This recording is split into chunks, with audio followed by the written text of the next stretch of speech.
गौरी कौवी और कालू कौवा गर्मी बिताने के लिए दूसरे जंगल जा रहे थे और वे एक मकान की तलाश कर रहे थे, लेकिन उन्हें कोई भी घर नहीं मिलता।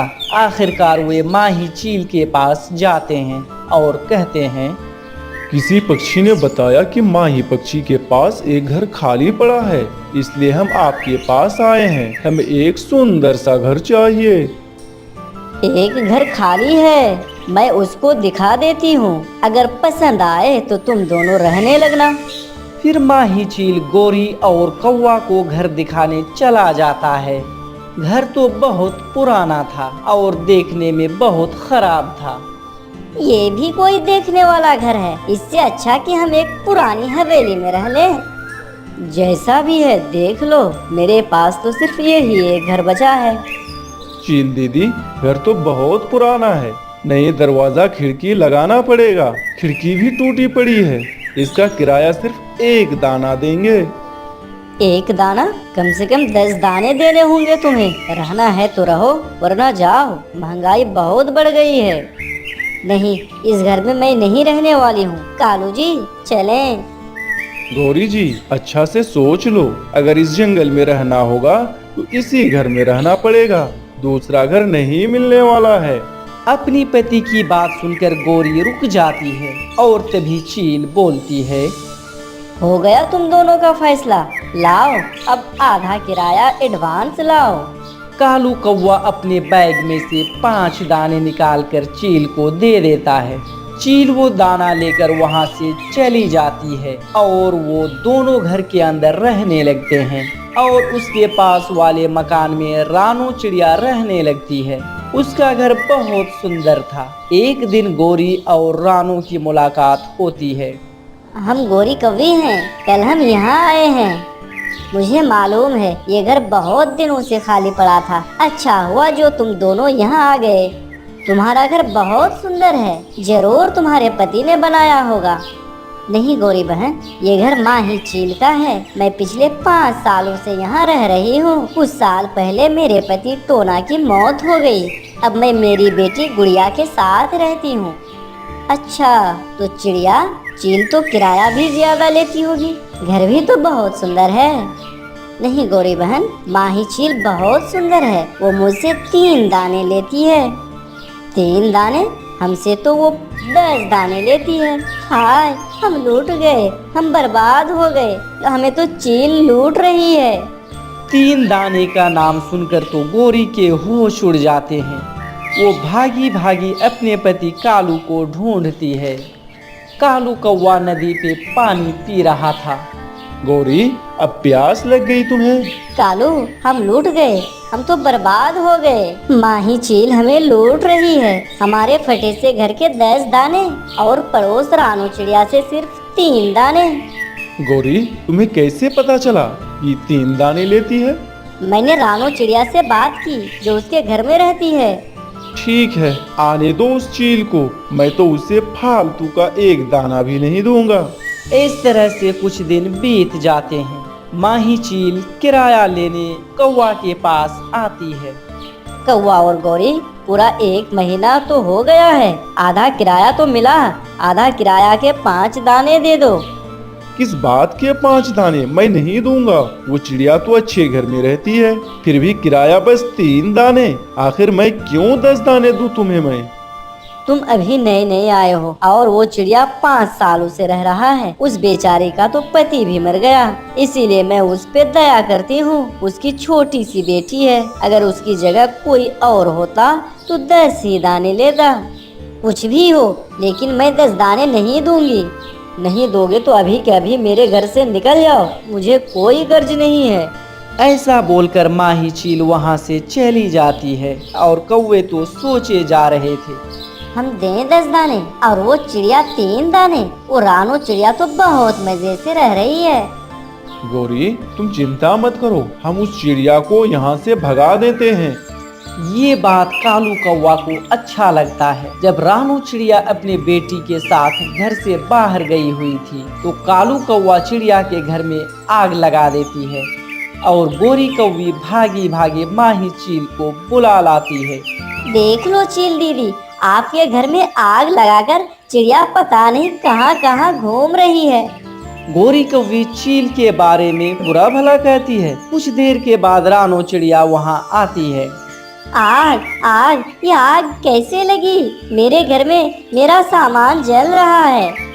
चिड़िया, ये तो तुम्हें पता होना चाहिए ना कि घर को आग कैसे लगी। मैं थोड़ी ना रही हूँ यहाँ। मुझे चिड़िया के घर से गैस की बू आ रही है। जैसे ही मैंने घर में जाने का सोचा तो एकदम से आग लग गई। नहीं चील दी, मेरा यकीन करो, मैं गैस बंद करके गई थी। बस चिड़िया बस, अब तुम कहीं और चली जाओ। तुम्हारी लापरवाही की वजह से मेरा पूरा घर जल गया। चील दीदी, आप चिंता ना करें, हम पहले जैसा इस घर को सुंदर बना लेंगे, आपकी इजाजत हो तो। ठीक है गौरी, 6 महीने का किराया मत देना, अच्छे से घर की मरम्मत करवा लो। और वो चील रानो चिड़िया को वहाँ से भगा देती है और माँ ही चील अपने घर चली जाती है और कौवे तो वहाँ खड़े खड़े खुश हो रहे थे। एक जगह रानो और उसकी बेटी गुड़िया बैठकर बातें कर रही थी।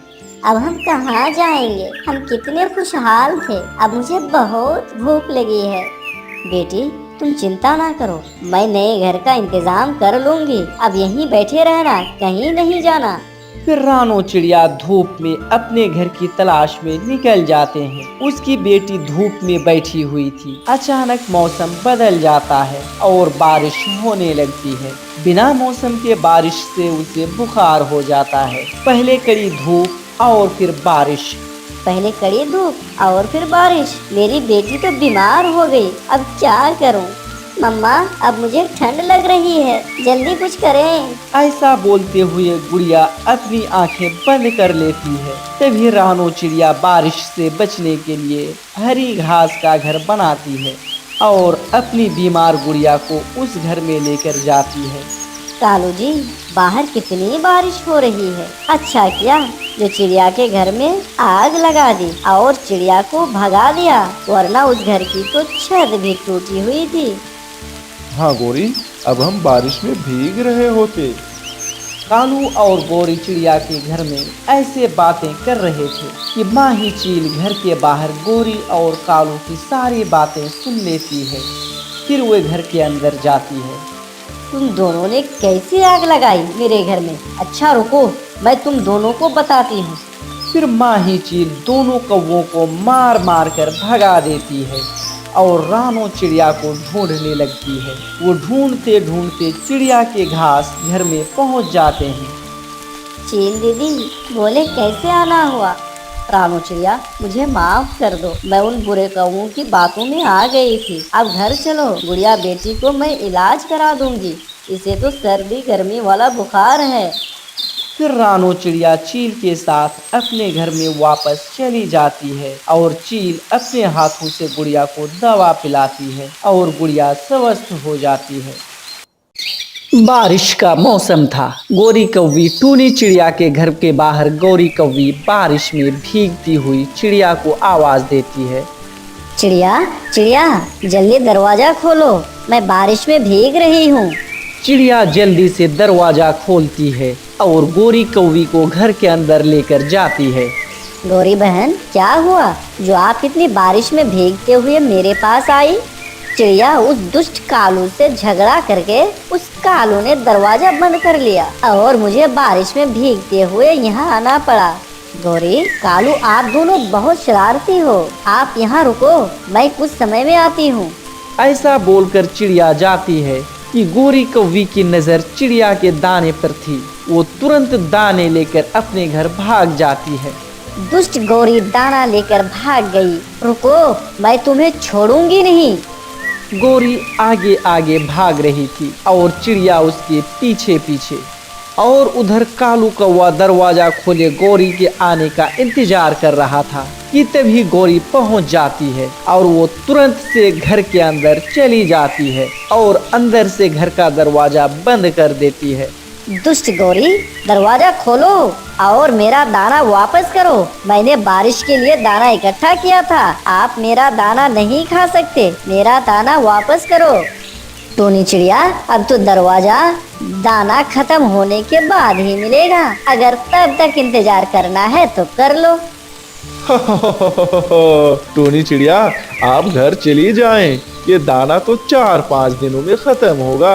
आप खड़े खड़े बाहर क्या करोगी? गोरी और कालू, आप दोनों बहुत बुरे हो। मैं तुम्हें नहीं छोड़ूंगी। चिड़िया दुखी मन से घर आती है और उधर गोरी और कालू मजे से दाना खाते हैं। वाह गौरी, क्या दिमाग लगाई। बारिश में दाना झट से लेकर आ गई। अब तो चिड़िया भूखी मरेगी और हम बारिशों का मजे से आनंद लेंगे। मम्मा, अब हम क्या खाएंगे? गोरी आंटी तो सारा दाना ले गई। वही तो मैं सोच रही हूँ गुड़िया, अब हम क्या खाएंगे? मम्मा, मुझे भूख लगी है। अभी तक तो मैंने एक भी दाना नहीं खाया था। गोरी आंटी सब लेकर चली गई। गुड़िया, मैं कबूतर के घर जाती हूँ और तुम्हारे लिए कुछ लेकर आती हूँ। फिर चिड़िया बारिश में भीगते हुए कबूतर के घर जाती है। कबूतर भैया, दरवाजा खोलो, मैं टोनी हूँ। कबूतर दरवाजा खोलती है और बोलती है, टोनी बहन, बोलो कैसे आना हुआ? वो गोरी मुझे बुद्धू बनाकर सब दाना ले गई और मेरे पास खाने को कुछ भी नहीं है और मेरी गुड़िया भूखी है। आपको उस शैतान गोरी से सावधान रहना था। वो तो हमेशा चुरा कर खाते हैं और अभी ना जाने बारिश कितने दिनों तक रहेगी। आज का दाना तो मैं दे दूंगा, लेकिन बाकी के दिनों में क्या खाओगी? कबूतर भैया, कुछ न कुछ तो करूँगी। दाना तो कहीं से खोज कर लाऊंगी। फिर कबूतर चिड़िया को कुछ दाना देती है। चिड़िया अपने घर आती है और गुड़िया को खिला देती है। अगले दिन भी बारिश वैसे के तैसे थे। मम्मा, इस बारिश में कहाँ जाओगे? गुड़िया, आखिर खाना तो होगा, पेट भरना तो पड़ेगा। भूखे तो नहीं रह सकते ना। मैं दाना लेने जा रही हूँ, आप अपना ख्याल रखना। ऐसा बोलकर मम्मा चिड़िया उस तेज बारिश में दाना खोजने निकल जाती है। बारिश लगातार तेज होती जा रही थी। मम्मा चिड़िया को उड़ने में परेशानी हो रही थी, क्योंकि बारिश के साथ साथ तेज हवा भी चल रही थी। इस बारिश में मैं दाना कहाँ ढूंढूंगी? शक्ति लगाकर उड़ने की कोशिश कर रही थी, लेकिन तेज हवा के कारण वो ठीक से उड़ नहीं पा रही थी। तेज हवा चिड़िया को दूर उड़ा ले जाती है और चिड़िया किसान के आंगन में जाकर गिरती है। अरे छोटी चिड़िया, आप इतनी बारिश में क्यों निकली? आप ठीक हो? कोई चोट तो नहीं लगी ना? माँ जी, मेरी बेटी और मैं बहुत भूखी हूँ। गोरी कौवी ने धोखे से मेरा सारा दाना छीन लिया, इसलिए मुझे इस बारिश में आना पड़ा और ये तेज हवाएं मुझे यहाँ खींच लाई। बिल्कुल सही जगह आई हो, जरा रुको, मैं दाना लेकर आती हूँ। फिर किसान की पत्नी चिड़िया को ढेर सारा दाना देती है। चिड़िया वह दाना लेकर बहुत खुश थी। जीती रहे माँ जी, आप हजारों साल जिए। आपने तो मेरी सारी चिंताएं दूर कर दी। फिर चिड़िया वो दाना लेकर अपने घर चली आती है और गुड़िया को खिलाती है। चिड़िया बेटी, देखो कितना सारा दाना हमने लाया है तुम्हारे लिए। अब हम कुछ दिन चैन से जी सकते हैं। भला हो उस किसान की पत्नी की। हाँ मम्मा, परंतु उस बुरे कौवे को कभी अंदर आने मत देना, वो तो बहुत बुरे हैं। ऐसा बोलकर वो माँ बेटी दाना खाती है और घोंसले में लेट जाती है। बारिश भी हफ्ते भर लगातार होती है। कौवे का सारा दाना खत्म हो चुका था। गौरी, अब किसका दाना लाओगी? चिड़िया का दाना तो खत्म हो गया। कालू, किसका दाना लाऊं? सब पक्षी चालाक हो गए हैं, बस चिड़िया का दाना मैं ला सकती हूँ। तो फिर जाओ उसके पास, अभी भी ढेर सारा दाना है। मैंने गुड़िया को खिड़की से खाते हुए देखा है। कालू, अब मैं क्या बहाना बनाऊं? अब तो चिड़िया बातों में नहीं आएगी। दुष्ट बुद्धि से आइडिया आ गया गौरी। अब हम दोनों जाएंगे और कहेंगे कि हमारे घर में पानी भर गया है, हम दोनों ठंड से मर रहे हैं। ऐसा बोलकर कालू और गोरी टूनी के घर चली जाती है और दरवाजा खटखटाती है, मगर चिड़िया दरवाजा नहीं खोलती, क्योंकि उसे कौवे के पैर दिख जाते हैं। वो दोनों खूब दरवाजा बजाते हैं और हार मानकर चिड़िया की खिड़की पर आते हैं। चिड़िया बहन प्लीज दरवाजा खोलो, हमारे घर में पानी भर गया है, हमारी मदद करो, हम ठंड से मर जाएंगे। हाँ तो मर जाओ, मुझे क्यों बोलते हो? वो आप वही हो ना जो मेरा दाना लेकर भागी थी? मैं दरवाजा नहीं खोलूंगी। चिड़िया बहन प्लीज घर में बुला लो, इस बार हम वैसा नहीं करेंगे, सच में हमारे घर में पानी भरा है। कालू गौरी, आप जाती हो कि मैं खिड़की बंद करूं? चिड़िया बहुत चालाक हो गई है कालू, अब बारिश में भीगकर कोई फायदा नहीं है। ऐसा बोलकर गौरी और कालू अपने घर वापस चली जाती है। वहाँ घर का दरवाजा भी बंद था तो खिड़की से देखती है कि 2 चील घर के अंदर है। कालू, मैं घर के अंदर नहीं जाऊंगी, ना जाने वो चील कितने दिनों से भूखे हैं। इस तरह उन्हें पूरी रात बारिश में जागकर बितानी पड़ती है। इस प्रकार कालू और गौरी को उसके किए की सजा मिल जाती है। टूनी चिड़िया के छोटे छोटे 4 बच्चे थे, जिसका पति आईफ्लूस बीमारी में अंधा हो जाता है। इस कारण वह परिवार बहुत गरीब हो चुका था। फिर एक दिन कालू कौवा टूनी के घर आता है। चलो चलो, तुमने बहुत दिनों से किराया नहीं दिया है, निकलो। क्या तुमने अपने बाप का घर समझा है क्या? मकान मालिक जी, मेरे पति की आंखों की रोशनी चली गई। जितना भी पैसा जमा कर रखा था वो सारे पैसे टोना जी के इलाज में खत्म हो गया। मेरे छोटे छोटे बच्चे हैं, मैं इस समय इस बच्चों को लेकर कहाँ जाऊंगी? भाड़ में जाओ, इसमें मेरा क्या लेना देना। मैं 1 घंटे के बाद आऊंगा नए किराएदार के साथ। मकान खाली हो जाना चाहिए। ऐसा बोलकर कालू कौवा वहाँ से चला जाता है। चिड़िया बहन, इन बच्चों को लेकर कहाँ जाओगे? नया मकान ढूंढा है? कबूतर भैया, अभी तक तो कोई घर नहीं मिला। टोना जी लाचार होने के कारण कोई मकान दिखाने को तैयार नहीं है, और जो भी राजी होता है वो पहले 6 महीने का किराया मांगता है। मैं इतने पैसे कहाँ से लाऊं कबूतर भैया? मेरा एक दोस्त है, उसे कहने पर वो घर में रख लेगा और वो पहले किराया भी नहीं मांगेगा, लेकिन उनकी पत्नी बहुत जालिम है। कबूतर भैया, पहले मुझे वो तोते के घर ले चले, पहले वो किराया नहीं मांगेगा, यही काफी है, और बाद का किराया तो मैं साथ साथ दे दिया करूँगी। फिर टूनी अपने बच्चों और सामान को लेकर कबूतर के साथ चली जाती है। तोते का घर देखकर उन सभी को बहुत अच्छा लगता है। देख लो मेरे घर कितने बड़े हैं और खूबसूरत भी। तुम्हारे 4 बच्चे और तुम दोनों आराम से रह लोगे इस घर में। हाँ हाँ मालकिन, घर तो बहुत अच्छा है। कबूतर के कहने पर तुमसे किराया पहले नहीं ले रही हूँ। याद रखना, सभी महीने का किराया समय पर आ जाना चाहिए और बिजली बिल भी देना होगा। ऐसा बोलकर मकान मालकिन तोती वहाँ से चली जाती है और टूनी उस घर की सफाई करती है और रहने की व्यवस्था बना लेती है। मम्मा, कितना अच्छा घर लग रहा है, कालू कौवा के घर से भी खूबसूरत है। टोनी जी, काम बहुत कर लिया, अब बच्चों के लिए कुछ पका दो। हमारे बच्चे सुबह से कुछ नहीं खाया है। हाँ टोना जी, हम सब काम के चक्कर में भूल गए, हम सभी सुबह से कुछ नहीं खाया। मैं जल्दी से कुछ बनाती हूँ। टूनी चिड़िया अपने बच्चों के लिए भोजन बनाती है और इस प्रकार अपने नए घोंसले में रहने लगते हैं। घर में रहते हुए कुछ दिन बीत जाते हैं। एक दिन टूनी चिड़िया दुखी मन से सोचती है, अगर मैंने तोते के पत्नी का किराया समय पर नहीं दिया तो वो गुस्से में आ जाएगी और वो अपने घर से निकाल देगी। नहीं नहीं, कैसे भी करके मुझे पैसे का जुगाड़ करना होगा।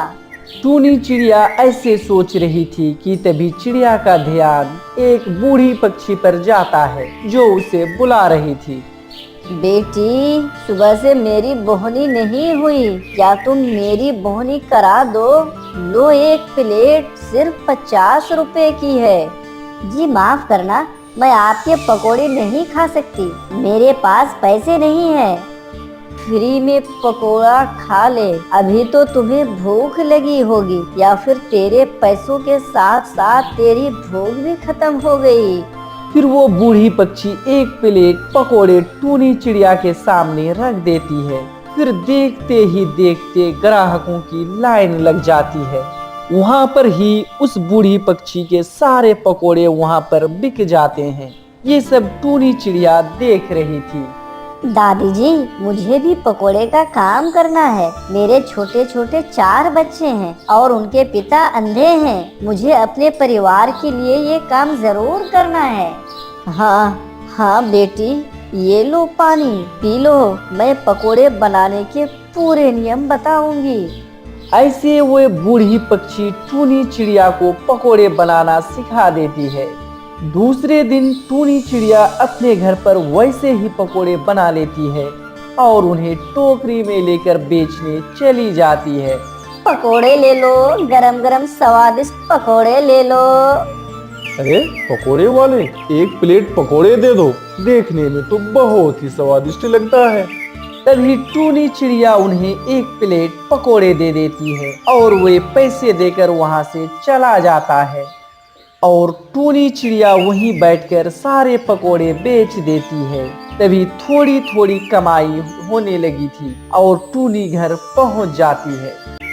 टूनी, अब 3 दिनों में पूरे महीने हो जाएंगे। क्या किराए के पैसे पूरे जमा हो गए? हाँ टोना जी, अब थोड़े थोड़े कमाई के पैसे से पूरे 500 रुपए जमा कर लिए हैं।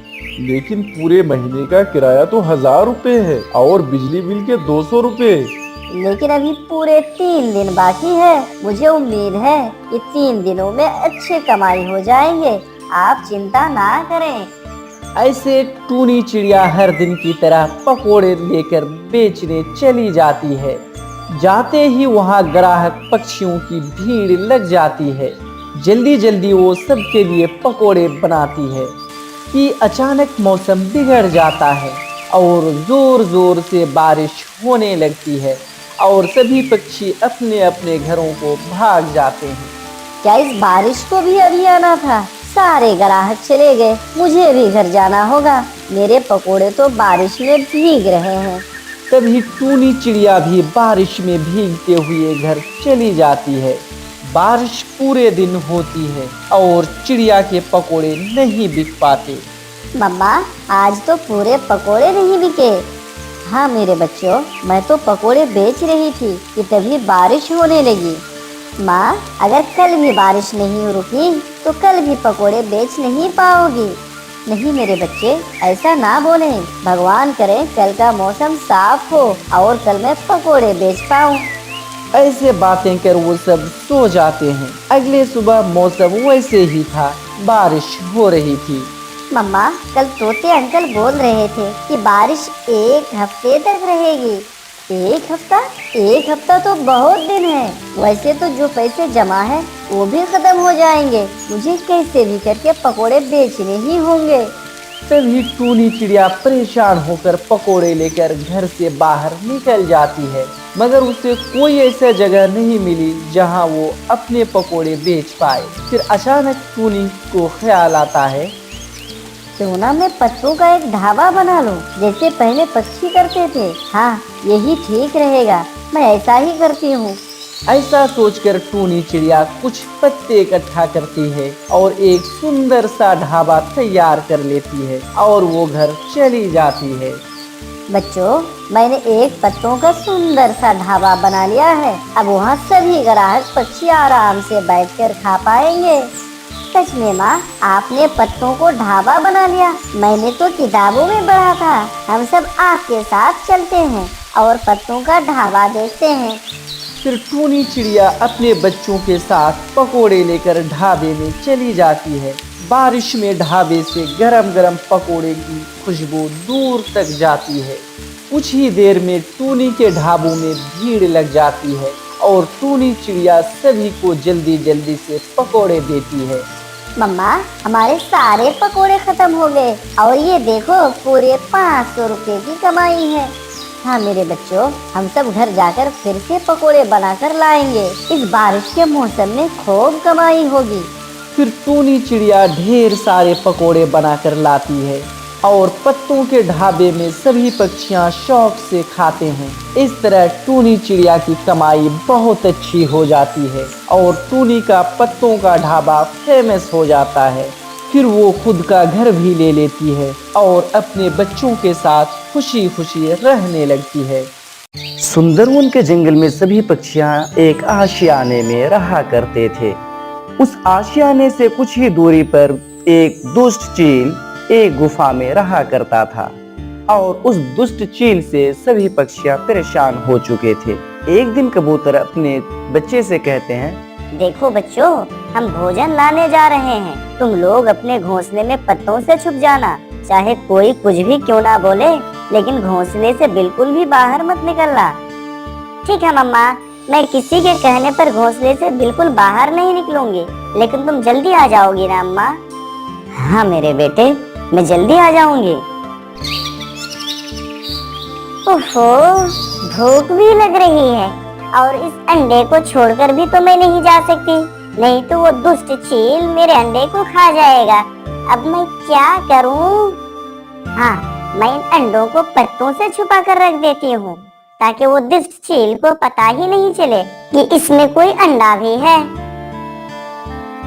यह कहकर तोती अपने अंडों के ऊपर पत्ते डाल देती है।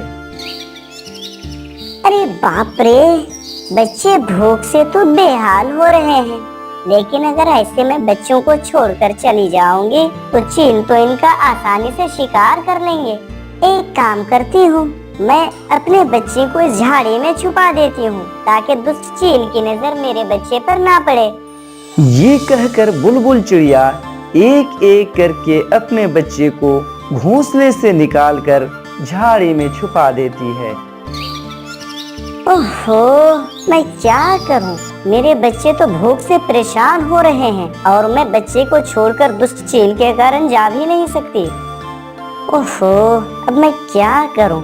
हाँ, एक काम करता हूँ, पेड़ के खोखले भाग में मैं अपने बच्चे को छुपा देती हूँ। फिर टूनी चिड़िया एक पेड़ का एक खोखले भाग में अपने बच्चे को छुपा देती है और बाहर से एक टुकड़ा देकर उसके निशान को भी मिटा देती है ताकि चील को शक ही ना हो कि यहाँ कोई बच्चा है। इस तरह से सभी पक्षियां अपने अपने बच्चे और अंडों को सुरक्षित स्थान में रखकर भोजन की तलाश में निकल जाती है। अब तक तो सभी पक्षियां भोजन की तलाश में निकल गई होगी। अब मैं जाता हूँ और उनके घोंसले से अंडे चुरा कर लाता हूँ और मैं आराम से उन्हें खाता हूँ। यह कहकर दुष्ट कौवा भोजन चुराने सभी के घोंसले चला जाता है, पर उसे कहीं भी कुछ नहीं मिलता। तब कौवा एक पेड़ पर बैठकर सोचने लगता है, आज इन पक्षियों को क्या हो गया है? ना तो कोई पक्षी है और न कोई घोंसला। अब मेरा क्या होगा? अब मेरा पेट कैसे भरेगा? मुझे तो काम करने की कोई आदत ही नहीं है। मैंने तो सिर्फ दूसरे पक्षियों का अंडा और भोजन चुरा चुरा कर खाया है। अब मैं क्या करूं? कौवा ये सोच ही रहा था कि तभी एक दुष्ट चील वहां से गुजर रहा था। तभी कालू कौवा चील को आता देखकर अपने आप से कहता है, अरे क्या हो गया? ये दुष्ट चील इधर क्यों आ रहा है? एक काम करता हूँ, आज मैं इनकी जासूसी करता हूँ। हो सकता है मेरा भी भोजन का कुछ व्यवस्था हो जाए। ये कहकर दुष्ट कौवा उस खूंखार चील का पीछा करने लगता है। चील सभी पक्षियों के घोंसले ढूंढने के लिए जंगल का चप्पा चप्पा छान मार रहा था और दुष्ट कौवा भी चील के पीछे पीछे उड़ता जा रहा था।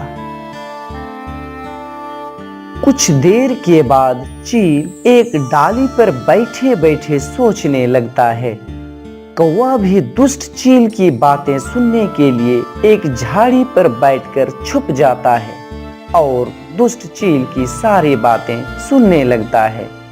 अरे यार, आज इस जंगल में कोई चिड़िया का घोंसला दिख क्यों नहीं रहा है? आज मैं शिकार किसका करूं?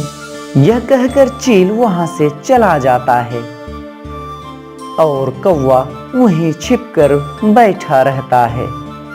कुछ देर के बाद सारी पक्षियां भोजन लेकर वापस अपने घोंसले में आ जाती है। और अपने अपने गुप्त घोंसले में चली जाती है। कबूतर अपने घोंसले में जाकर अपने बच्चों से बोलती है, मेरे बच्चों, मैं आ गई, अब पत्तों के अंदर से बाहर आ जाओ। बच्चों, तुम सुन रहे हो ना? आ जाओ, मैं तुम्हारी मम्मा बोल रही हूँ। मम्मा मम्मा, आप आ गई? बहुत भूख लगी है मम्मा, कुछ खाने को दो ना। ये लो बच्चे, आज मैं तुम दोनों के लिए ये ताजे और रसीले अंगूर लेकर आई हूँ। फिर बच्चे अंगूर खाने लगता है। अच्छा, तो ये बात है। पक्षियां अपने बच्चे और अंडे को गुप्त घोंसले में रखकर भोजन की तलाश में जाती है।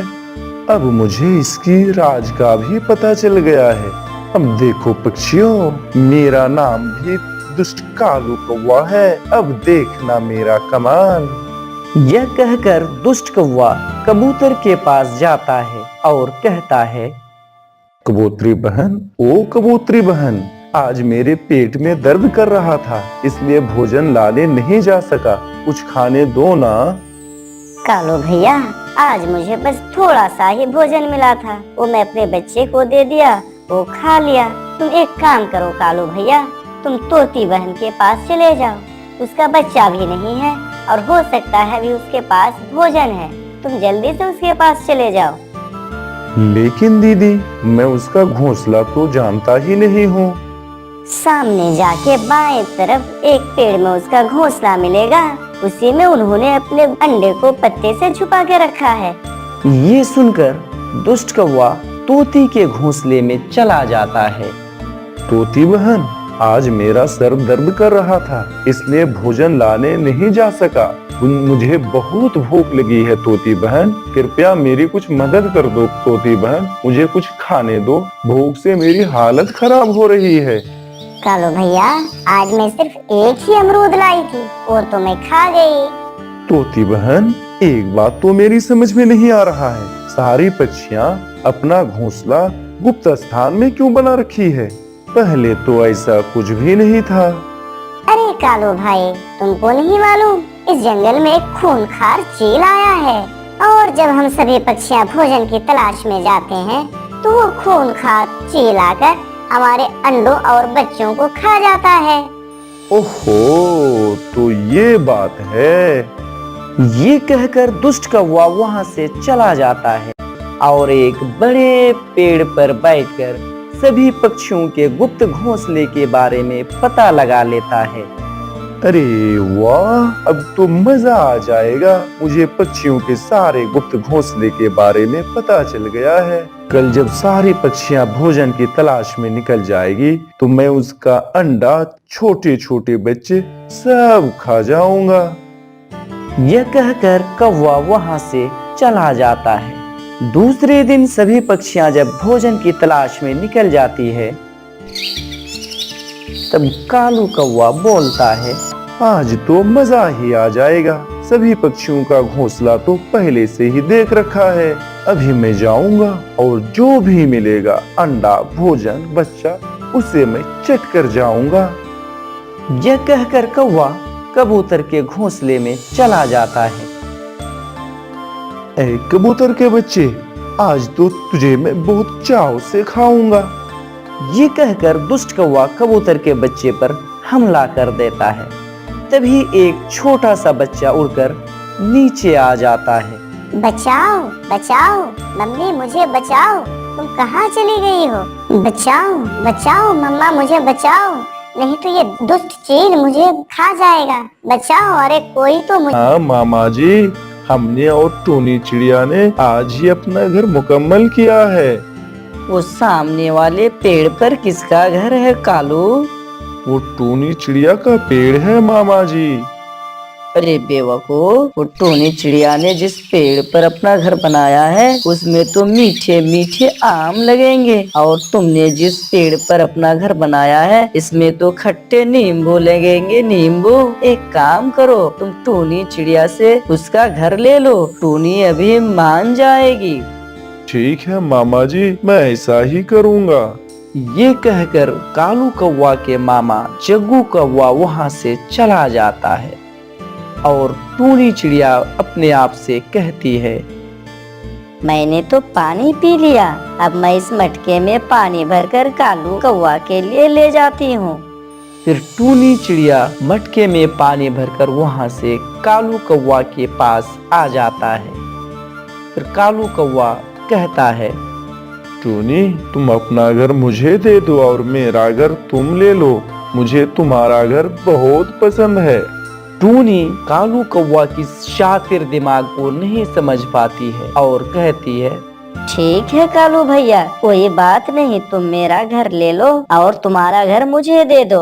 ऐसे ही कुछ दिन बीत जाते हैं। फिर कालू कौवा के पेड़ पर मीठे मीठे और रसीले आम फल जाता है और टूनी चिड़िया के पेड़ में खट्टे नींबू। ये देखकर टूनी चिड़िया निराश हो जाती है और कालू कौवा के घर में आकर कालू कौवा से कहता है, कालू भैया, मेरा आम खाने का मन कर रहा है, तुम मुझे आम खाने दो ना। नहीं टूनी, मैं अपने इस पेड़ का आम किसी भी दूसरे पक्षी को खाने नहीं दूंगा, तुम यहाँ से चली जाओ।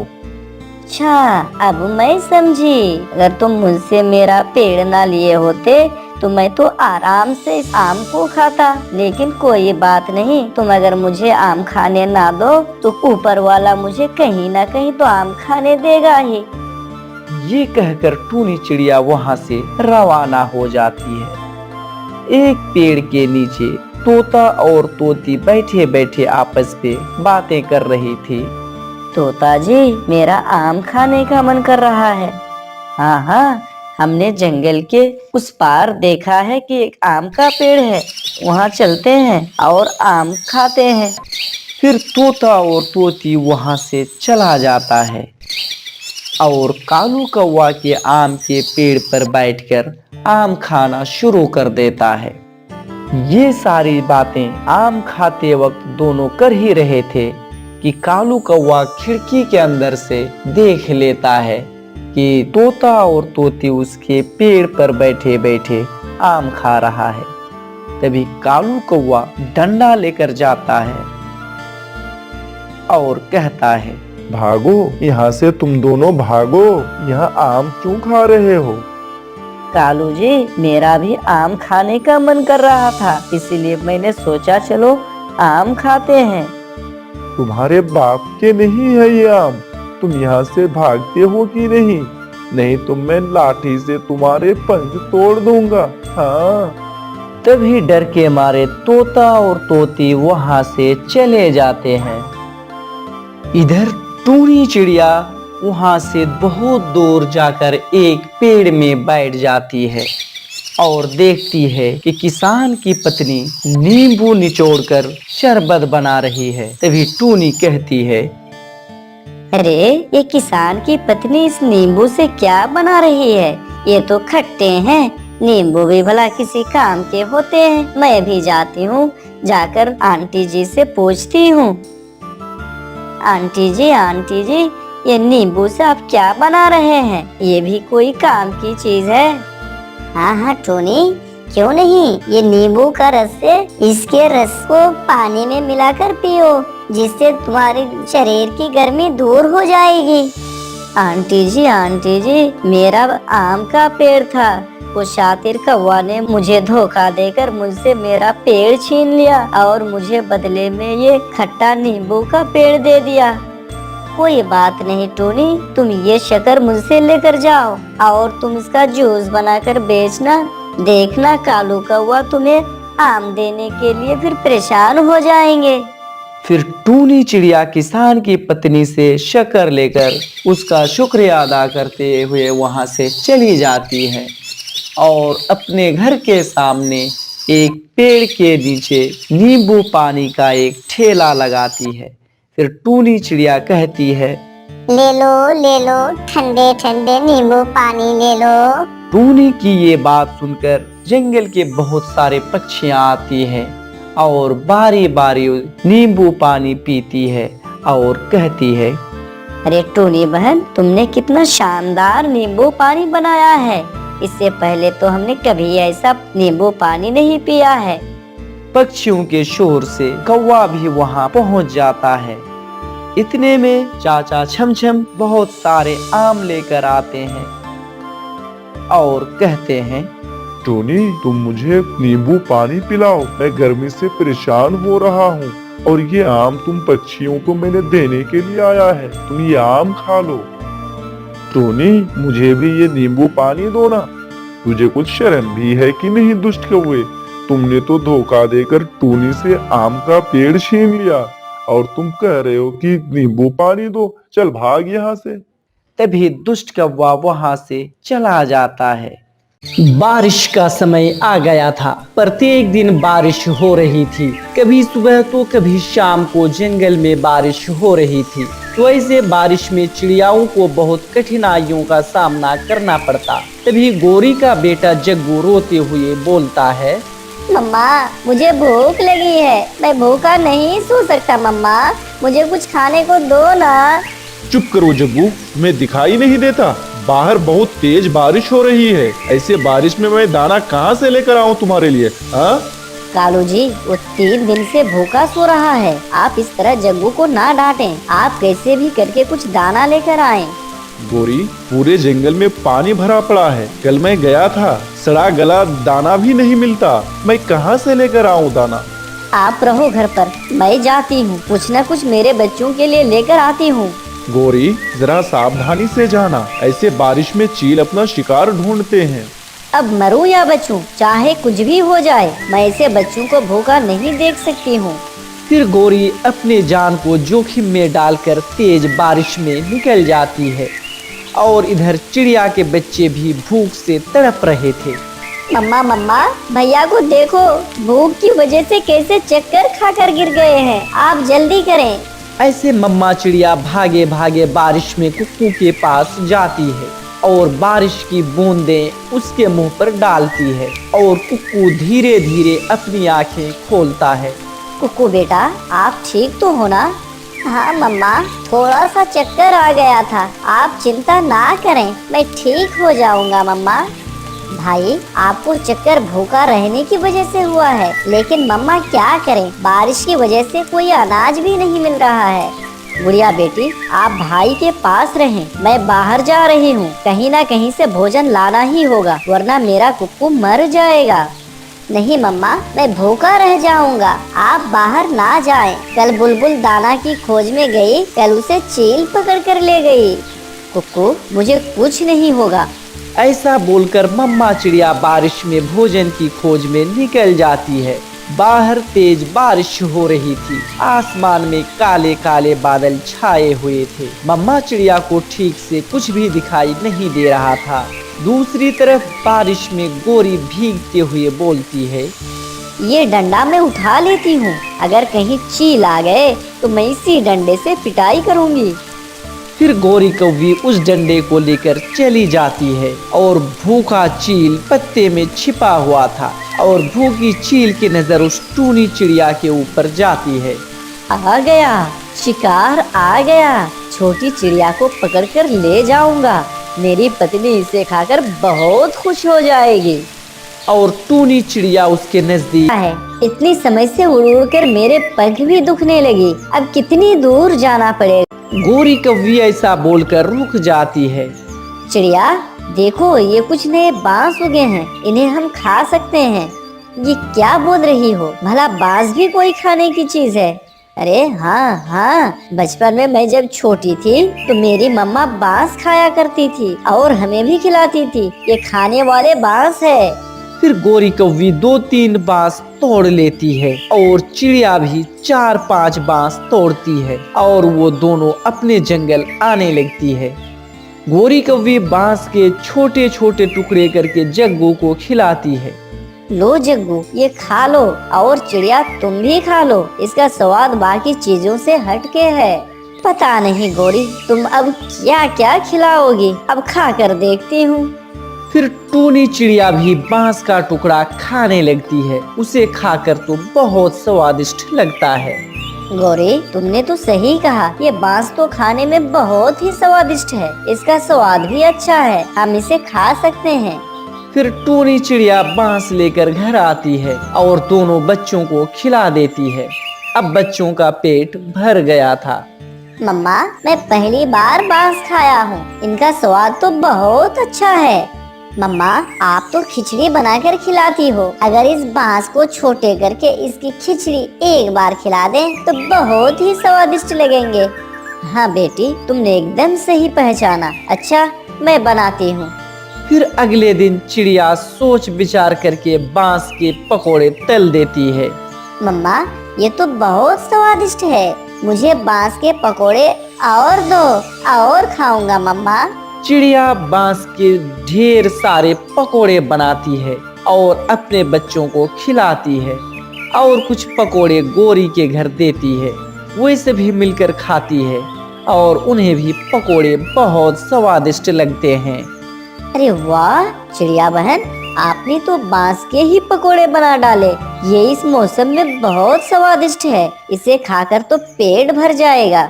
गौरी, मेरे पास कढ़ाई है, क्यों ना जंगल से कुछ बांस लाकर पकोड़े बनाया जाए और जंगल के सभी पक्षियों को खिलाया जाए। जिस तरह मेरे बच्चे भूखे थे, उसी प्रकार जंगल के सभी पक्षी भूखे होंगे।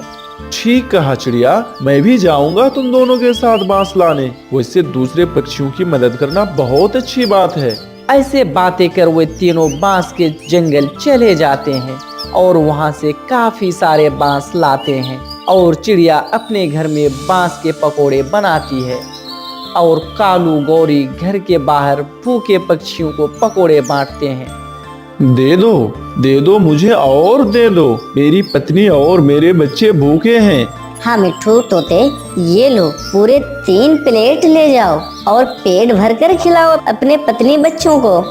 गोरी, कालू, ये बांस के पकोड़े तो बहुत स्वादिष्ट है, मुझे और भी दो। और वो कबूतर को 1 प्लेट पकोड़े दे देते हैं और जंगल के सभी पक्षी को पकोड़े खिलाते हैं और खुद भी खाते हैं।